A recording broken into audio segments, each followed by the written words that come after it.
Well, I want to welcome you back. It's a new year.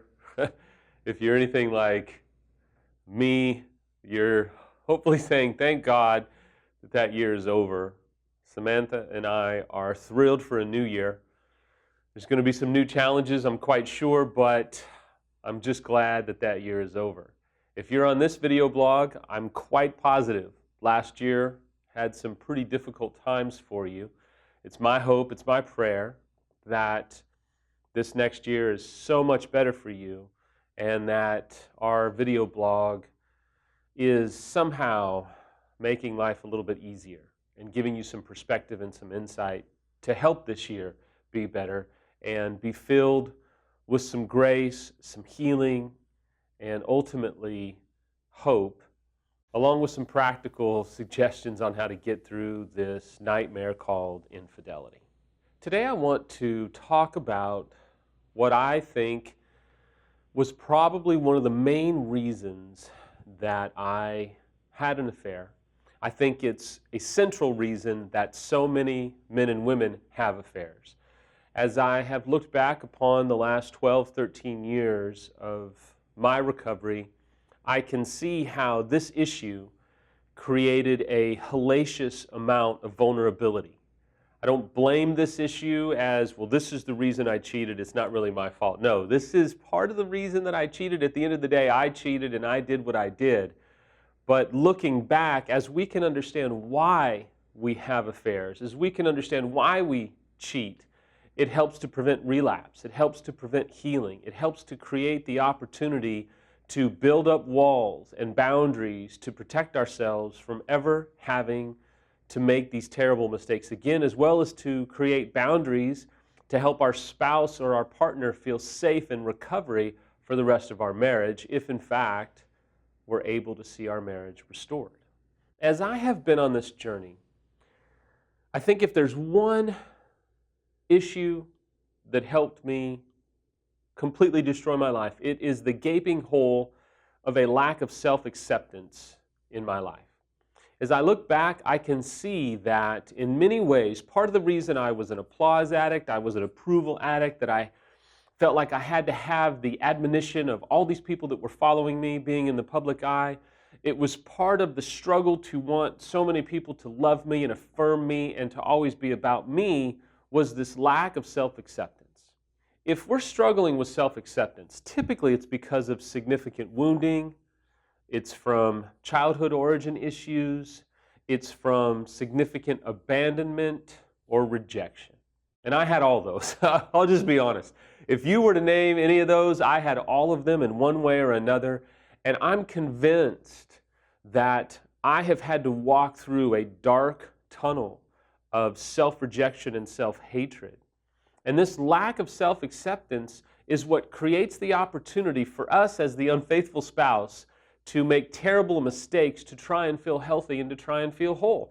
It's what causes us to kind of fish for approval from the opposite sex. It's what causes us to flirt. It's what causes us in many ways to try and see, are they interested? Would they be interested? It's finding affirmation outside of our core value system. For me, obviously, I've said this before, if you come from faith like I do, my core value system of acceptance and approval should come from Christ. It should come from both the Lord, it should come from my spouse, it should come from doing the right thing for the right reasons. If you don't come from faith, it should come from loving yourself and being comfortable with yourself and doing the right thing for the right reasons and feeling whole and feeling healthy without having to have this or that person or this person. Your wholeness comes from your self-love. You see, this was the cycle that happened for me, right? I became successful, and then my marriage started to struggle. We had kids, and I started to not be able to find approval from my spouse. And that's in many ways what happens. We start to really be frustrated because at one point we idolized our spouse or our partner. And then eventually, through a course of events, life changes, midlife, kids, debt, struggle, whatever it is, Eventually, when our spouse or our partner doesn't perform and doesn't meet our needs, we demonize them, right? We move from idolization to demonization, and we say, as an unfaithful spouse, if you'd have done this, I wouldn't have cheated. If you didn't do these things, I wouldn't have cheated. It's your fault. You should have done this. You should have done that. If you'd have been more this, I wouldn't have cheated, because we are flashing on the screen our wounds, our rejection, our pain, our abandonment, because we are looking for self-acceptance through our spouse or through our affair partner or through money or for whatever it is, because we are wounded and we have this struggle, this lack of self-acceptance, which causes us typically to act out and have affairs.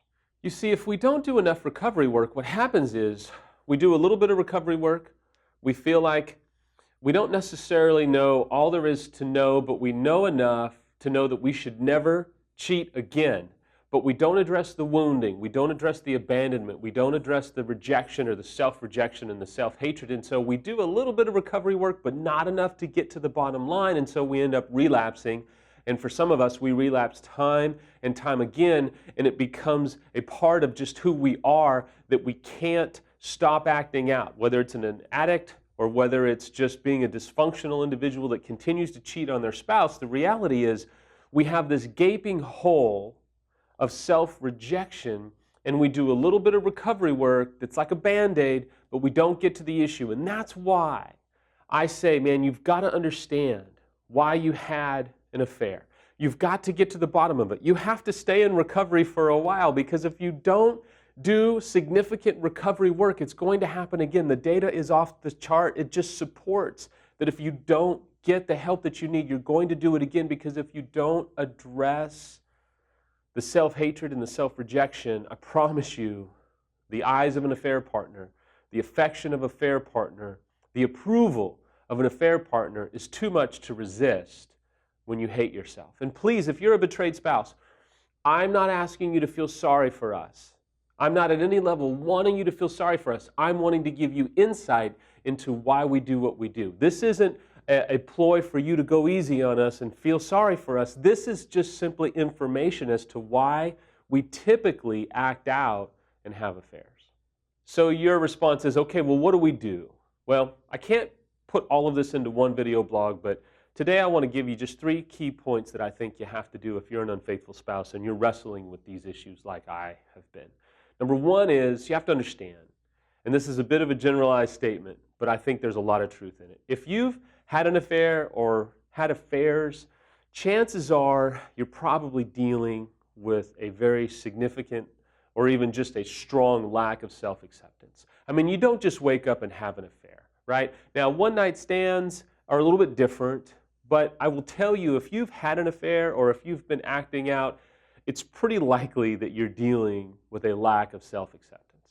So you've got to just admit to that, maybe even with your spouse or your partner, maybe just by yourself, admit to the fact that maybe you do. Maybe I'm right and you do have some issues with the lack of self-acceptance. Number 2 is I think you have to go back even to your childhood and begin to identify times or seasons or events of significant rejection, abandonment, maybe even feeling betrayed as a child or when you were young, or significant wounding. If you identify those things, if you can find those things, then obviously I would tell you to talk to a qualified professional about it and begin to do work around those areas, because ultimately you're going to come to number 3, which is you're going to have to begin to work towards forgiving yourself. Hating yourself never really helped anybody. Okay? You're not a second-class citizen because you've had an affair. I know what it's like to sit in a therapist's office and feel like a complete train wreck. It's like you sit there and you feel like the room is circling you, right? Because you're the screw-up, you're the fiasco, your spouse is there, the professional's there. It is one of the most lonely feelings in the world, to sit there and feel like such a failure, and that we're here to talk about you, right? You feel like little Timmy in the principal's office who's having all the attention on you because you're the problem child. But I want to tell you, your life is not over even if you've had an affair. You are not the second-class citizen that needs to be thrown out with the trash, that everybody should give up on, that you're just a piece of trash and a worthless individual. That's a lie. That's not the truth. But you're not going to have a lot of fans right now. You're not going to have a lot of support right now. You're not going to have a lot of people cheering you on, talking about how great you are. And so you're going to have to become your own fan. You're going to have to begin to love yourself. And the way that you love yourself is to forgive yourself. Hating yourself is only going to perpetuate the cycle, my friend. As you begin to love yourself, you can begin to forgive yourself, and then you begin to help your spouse heal as you're helping yourself heal.